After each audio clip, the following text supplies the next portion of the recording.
So guys, ito pulo din naman sa mga guys, no. Fabricate na naman kami ngayong gabi guys.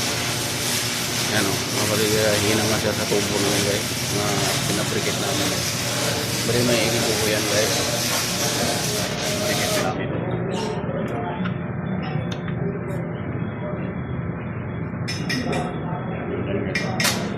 Bari 11 unang tira nila. So, schedule 40 po yung tubo natin guys.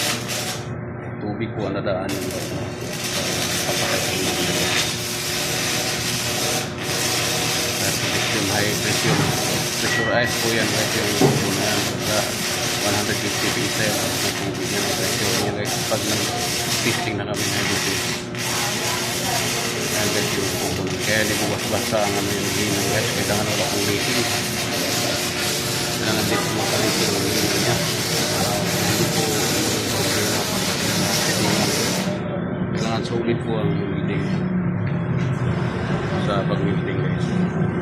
Bali ang gagawin dyan dalawang kada rugpas 11, 13 din yung capping mga balikat. Ordinary lang po yung gawin guys. Maraming salamat po.